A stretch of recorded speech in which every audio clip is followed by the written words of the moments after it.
संभोग से समाधि तक। व्हाट इज दिस मीनिंग यार? जो इस चीज को सपोर्ट कर रहे हैं वो कह रहे हैं कि आप लोग ज्यादा कंजर्वेटिव हैं। तो मैं यहाँ पे आपको बताना चाहूंगा, अगर इन चीजों को कंडेम करने वाला कंजर्वेटिव होता है तो मैं प्राउड इंडियन कंजर्वेटिव हूँ। Very good, very good, love you. यहाँ ये इलाहाबादी जो है डायरेक्ट एक मजाक, अपने रिश्ते को मजाक बना रहा है, ये गलत है। इसके नाम पे ऐसा नहीं है कि आप कुछ भी बोलेंगे, थोड़ी मर्यादा रखनी होती है। तो हमारे भारतीय सभ्यता में माँ बाप का एक दर्जा है, एक स्टेटस है, एक हम उसे भगवान की तरह ट्रीट करते हैं। उसको इस प्रकार के कमेंट पास करना मेरे ख्याल से वो तो बिल्कुल यहाँ पे गलत है। तो ये सोचना चाहिए कि आप किस वे में बोल रहे हो, किस हद तक बोल रहे हैं, ताकि जिससे कि सोसाइटीज में भी कोई ऐसा मैसेज ना जाए जिससे कि ये पता लगे कि भाई जो हम एक्चुअली बताना चाह रहे हैं पब्लिक को, जिससे कि कोई किसी को भी कोई ऐसा हर्ट ना हो, कि कोई भी ऐसी बातें सोसाइटीज में ना पहुंचे जिससे कि उसका कोई एक अलग प्रभाव पड़े। पहले तो हमको ये देखना होगा कि ये जो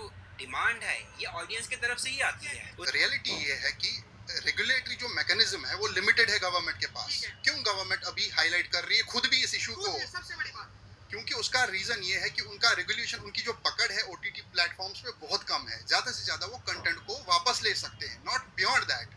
नाउ हम इस इंटेंशन से भी देख सकते हैं, if government is trying to nudge into this, कि वो चाहते हैं ज्यादा से ज्यादा रेगुलेशन हो जाए, सेंसरशिप बढ़ जाए। आप मानते हैं इनकी बातों को जो ये बात कह रहे हैं? बिल्कुल, क्योंकि जिस तरह से नैरेटिव बनाया गया है, सरकार के पास ऑलरेडी पावर है कि सेंसरशिप के थ्रू से रोक सकते थे। अब ये तो है नहीं कि ये ऑलरेडी स्क्रिप्ट बनी हुई होती है, तो वो कर सकते थे, रोक सकते थे, लेकिन उस टाइम पे नहीं रोका। अब जब उन्होंने ये बयानबाजी हुई तब उनको याद आया कि ये भी कुछ होना चाहिए था। ये भी कुछ होना चाहिए था। ये एक बहुत बड़ा मैसेज है कि अगर रणवीर इलाहाबादी के ऊपर इतना बड़ा एक्शन हो रहा है तो शायद जो छोटे मोटे कंटेंट क्रिएटर हैं वो इस लुभाव में नहीं भय कि हम अगर वल्गैरिटी परोसेंगे कंटेंट के नाम पर तो हमारी वीडियोस वायरल होंगी। चेक एंड बैलेंस कर बिल्कुल 100% बैन करना चाहिए। रणवीर इला इस बात का डिबेट ही नहीं है कि जो वहाँ पे हुआ स्टेज पे क्या वो गलत है कि सही है। हम ओपनली कंडेम कर रहे हैं। गलत तो सजा कितनी हो जाएगी? एट मैक्स 3 साल है हमारे प्रावधान के मुताबिक, एट मैक्स अगर हम आईटी एक्ट को इन्वोक करें। और यहाँ पे मैं कमेंट्स ये भी देख रहा था कि जो इस चीज को सपोर्ट कर रहे हैं वो कह रहे हैं कि आप लोग ज्यादा कंजर्वेटिव हैं।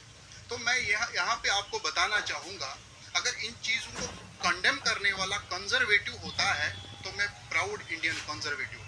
जैसे उनको अवार्ड दिया गया है वो वापस ले लिया जाए। फिलहाल जो सुप्रीम कोर्ट में मौजूद हैं वहाँ के वकीलों की क्या राय थी हमने ये दिखाया, और हमने ये भी बताया कि केस किस तरीके से जो कंटेंट क्रिएटर्स हैं, जो कंटेंट के नाम पर वल्गैरिटी वगैरह की चीज़ें बेचते हैं, लोगों को दिखाते हैं। और हमने ये भी बताया कि सिर्फ ऑडियंस की भी इसमें गलती है जो ऐसे कंटेंट को देखती हैं, ऐसे शोज को देखती हैं।